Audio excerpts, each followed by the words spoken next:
दर्शकों नमस्कार। मैं पंडित विनोद यत्न पूर्वक आज रत्न और यंत्र की श्रृंखला का दूसरा वीडियो प्रस्तुत कर रहा हूँ। वैसे तो मेरा यह तीसरा वीडियो है।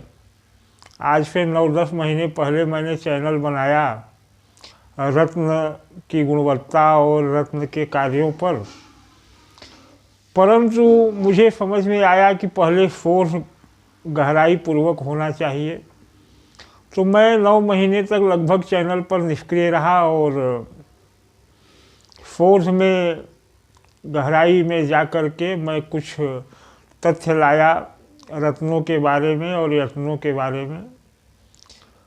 अब उसी पर मेरा यह आज दूसरा वीडियो है। पहले वीडियो में मैंने बताया था, जो आज के 2 दिन पहले वीडियो दिया गया, कि रत्न ज़्यादा कारगर है या यंत्र।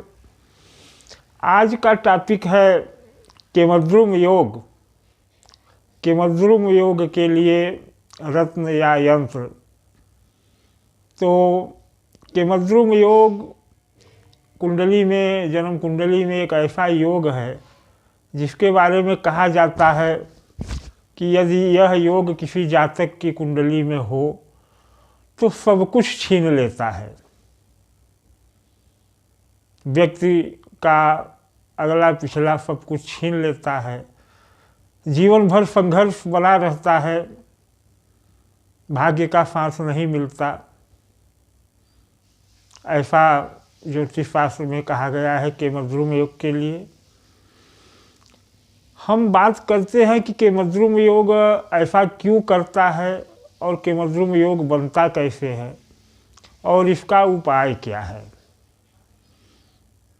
तो निवेदन है कि मैं इस तरह के वीडियो लाता रहूँगा। अब रेगुलर हर दूसरे दिन मेरा वीडियो अपलोड होगा। आप लोग मेरे चैनल को सब्सक्राइब कर लें जिससे कि मेरा वीडियो आप तक पहुंच सके। आज चर्चा केमद्रुम योग की है।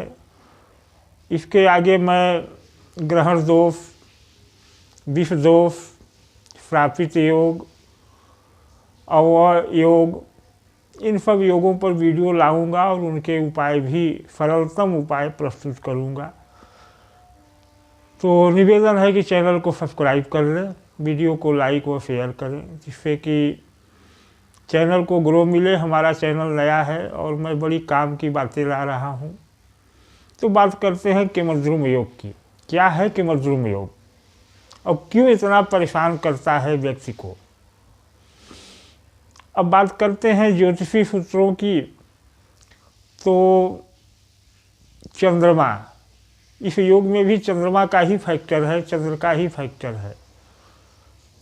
यहाँ तक कि सब कुछ चंद्र से ही निर्भर है। अगर चंद्र ठीक है जन्म कुंडली में तो बाकी चीज़ें अपने आप नेगेटिव हो जाती हैं, और अगर चंद्र नेगेटिव है तो पॉजिटिव से पॉजिटिव चीज़ें भी नेगेटिव हो जाती हैं।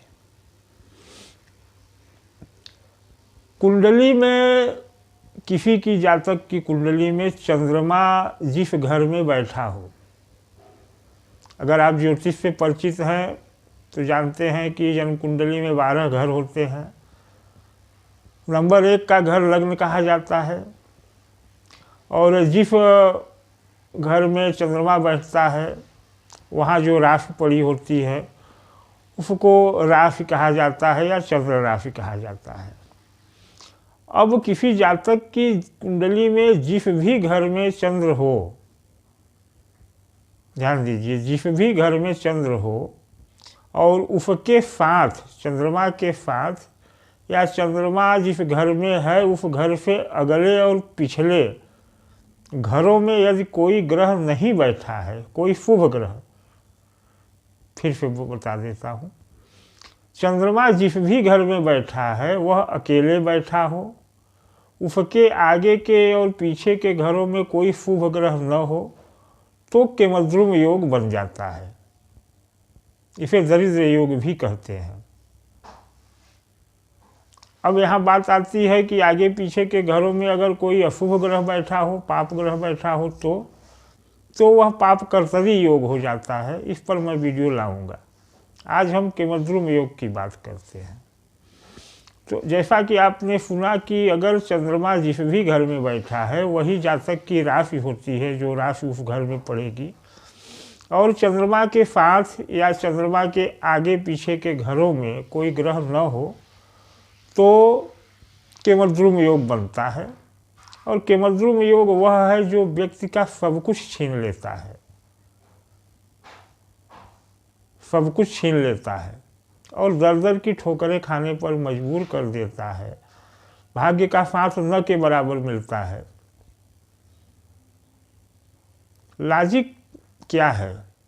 प्रश्न यह है कि ऐसा क्यों होता है? तो जैसा कि कहा गया है, आप जानते हैं कि चंद्रमा है मन। व्यक्ति का, जातक का मन ही चंद्रमा है और मन चंचल है, यह सभी जानते हैं। चंद्रमा की गति इतनी अधिक है और चंद्रमा डायरेक्ट मन को इफेक्ट करता है, तो चंद्रमा की गति इतनी अधिक है और मन स्वतः चंचल है। तो जब उस चंद्रमा के साथ या उसके आगे पीछे के घरों में कोई ग्रह नहीं होता है तो चंद्रमा की चंचलता के कारण मन की चंचलता इतनी अधिक हो जाती है कि जातक किसी एक चीज पर स्थिर ही नहीं रह पाता। समझिए, किसी एक विषय पर उसका ध्यान केंद्रित ही नहीं हो पाता। कभी उसको यह अच्छा लगेगा, कभी वह अच्छा लगेगा, कभी इस तरफ भागेगा, कभी उस तरफ भागेगा। क्योंकि मनुष्य से कर्म तो मन ही करवाता है और जब मन ही स्थिर नहीं है तो कर्म में स्थिरता नहीं आएगी और जब स्थिरता नहीं आएगी तो विकास नहीं होगा और विकास न होना ही तो भाग्य का साथ न देना है। यहाँ तक आप लोग समझ गए हो। तो मन ही बहुत महत्वपूर्ण है और जब मन चंद्रमा के साथ कोई ग्रह बैठा होता है तो चंद्रमा यानी मन उस ग्रह के प्रभाव से बंधा होता है। अब जैसा ग्रह उसके साथ बैठेगा, शुभ ग्रह है तो शुभ प्रभाव से बढ़ेगा, पाप ग्रह है तो पाप प्रभाव से बढ़ेगा, लेकिन बंधा रहेगा। वह वहाँ से बहुत ज़्यादा भाग नहीं पाएगा और उसी क्षेत्र में कार्य करेगा जैसा ग्रह उसके साथ बैठा है। अब चलिए, अगर साथ में ग्रह नहीं बैठा है तो आगे पीछे के घरों में, तो आगे पीछे के घरों में भी अगर ग्रह बैठा है, शुभ है तो शुभ कर्म करवाएगा और पाप ग्रह है तो पाप कर्म करवाएगा, लेकिन भटकने नहीं देगा। कहने का तात्पर्य यह कि भटकने नहीं देगा। और जब चंद्रमा मुक्त होता है, उसके आगे पीछे कोई ग्रह नहीं होते, कोई साथ में ग्रह नहीं होता, तो चंद्रमा मुक्त होता है और ऐसे जातक का मन इतना चंचल होता है कि वह स्थिर ही नहीं हो पाता किसी विषय वस्तु पर। और जब स्थिर नहीं होगा तो कैसा कार्य, कैसा व्यवसाय, जो अच्छा लगा थोड़े दिन के लिए उसी की तरफ चला गया, वहाँ से कुछ दिक्कतें आई दूसरी तरफ चला गया, दूसरी तरफ से तीसरी तरफ, तीसरी तरफ से चौथी तरफ, मतलब वह स्थिर ही नहीं हो पाता, कहीं रुक ही नहीं पाता। और जब रुक नहीं पाएगा तो इसी तरह कभी किसी गलत बातों की तरफ चला जाता है, अपना कुछ गलत कार्य कर बैठता है, कुछ गलत फैसले ले लेता है और उन गलत फैसलों के कारण फिर उसको लाभ हो जाता है। और यही कहा गया है कि चलो केमद्रुम योग सब कुछ छीन लेता है। चलिए, ये तो बात हो गई केमद्रुम योग की। अब हम बात करते हैं इसके उपाय की कि क्या कोई उपाय है भी, या केमद्रुम योग वाला व्यक्ति या जातक यूँ ही खत्म हो जाएगा। और आप लोग भी अपनी कुंडली को देखें, जन्म कुंडली को देखें, बर्थ चार्ट को देखें, क्या आपकी कुंडली में केमद्रुम योग बन रहा है जैसा मैंने बताया, या अपने जीवन का अध्ययन करें, बीते हुए पिछले जीवन को, कि क्या आपके साथ वह चीज़ें हुई, आपको भारी नुकसान हुआ। और अगर हुआ और जन्म कुंडली में भी केमद्रुम योग है तो बात सत्य है। अगर कुंडली नहीं है आपके पास और आपके साथ ऐसी घटनाएं घटी या घट रही हैं, आपका चित्त स्थिर नहीं हो रहा है, तो यह जानिए कि केमद्रुम योग है। अब बात करते हैं उपाय की। ज्योतिष में रत्न एक बहुत बड़ी व्यवस्था है रत्न विज्ञान की। रत्न को पहनने पर जोर दिया जाता है। तो क्या केमद्रुम योग में कोई रत्न काम करेगा? जवाब है नहीं। केमद्रुम योग अगर है तो रत्न से आपका नुकसान ही होगा, और अगर नुकसान न भी हुआ तो फायदा तो एकदम नहीं होगा। क्यों? क्योंकि मान लीजिए आपकी कुंडली में केमद्रुम योग बना है और आप कुंडली के किसी कारक ग्रह का रत्न पहन लेते हैं, क्योंकि कारक ग्रह का ही रत्न पहनाया जाएगा। मान लीजिए आपकी कुंडली में केमद्रुम योग है और आपके लिए कारक ग्रह शनि है, आपने नीलम पहना लिया, किसी ने पहना दिया, तो नीलम क्या करेगा?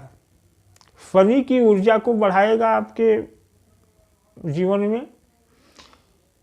पिछली बार भी मैंने कहा था कि ग्रहों की ऊर्जा जो रत्नों के द्वारा बढ़ती है वह मिलती किसको है? मन को।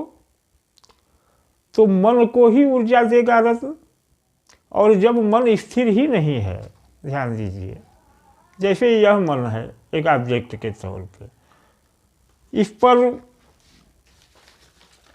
रत्न ने अपनी ऊर्जा डाली, लेकिन यह स्थिर ही नहीं है, यह इस तरफ से चलायमान है, तो मन इस तरफ से स्थिर नहीं है, चलायमान है, तो इस ऊर्जा को ले कहाँ पाएगा? और जब ऊर्जा को ले नहीं पाएगा तो फिर रत्न का क्या काम? बात फिर वही आती है कि अगर हम स्थिर करने के लिए चंद्रमा का रत्न पहना दें तो फिर चंद्रमा को पावर मिल जाएगा, और जो अभी थोड़ी गति से चंचल है, थोड़ी गति से वह आंदोलित हो रहा है, वह पावर पाते ही और अधिक गति से घूमने लगेगा, भटकने लगेगा। और अगर चंद्रमा योग कारक नहीं है उस कुंडली में, जन्म चार्ट में, तब तो और नुकसान। तो तय यह हुआ, आप समझ रहे होंगे कि जन्म कुंडली में यदि केमद्रुम योग है तो रत्न कोई काम नहीं करेंगे। आप रत्नों की तरफ न जाएं, न भटकें, न अपना व्यय करें। अब यहाँ फिर वही बात आती है कि यंत्र ही एकमात्र उपाय है, जैसा आप थंबनेल में देख रहे हैं। और यंत्र बनाने की विधि का मैं थोड़ा संक्षिप्त वर्णन पिछले वीडियो में कर चुका हूँ, यहाँ करने की ज़रूरत नहीं है। लेकिन यंत्र क्यों काम करेगा यह बताऊँगा। यंत्र इसलिए काम करेगा कि प्रथम तो यंत्र बनाने में जो हमारी संस्था से बनता है, चंद्र फैक्टर का ध्यान रखा जाता है, चंद्रमा को स्थिर करने का उसमें प्रभाव डाला जाता है। दूसरे शुभ ग्रहों के, कारक ग्रहों के इष्ट देवताओं की शक्ति डाली जाती है।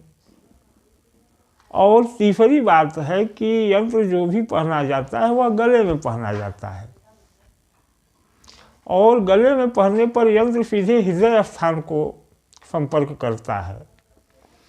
और मन तो वैसे शरीर में कहीं नहीं है, किसी अंग का नाम नहीं है, लेकिन एक फैक्ट यह है कि मन का संबंध हृदय से ही होता है। हृदय मन का केंद्र है।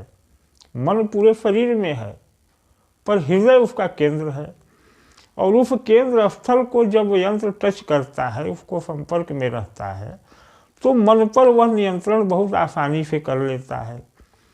जबकि रत्न उंगलियों में पहने जाते हैं, मैंने भी पहने हैं, क्योंकि चंद्रमा मेरे लिए कारक है, तो यह चंद्रमा का एक उपरत्न है। और दूसरा जो आप देख रहे हैं यह चांदी की एक काल सर्प दोष की अंगूठी है।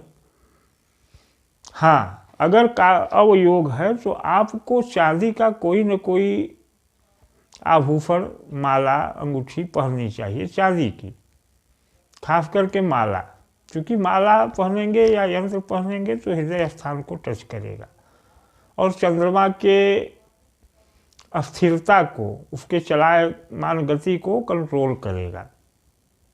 चांदी चंद्रमा को कंट्रोल करने के लिए एक बहुत ही कारक धातु है।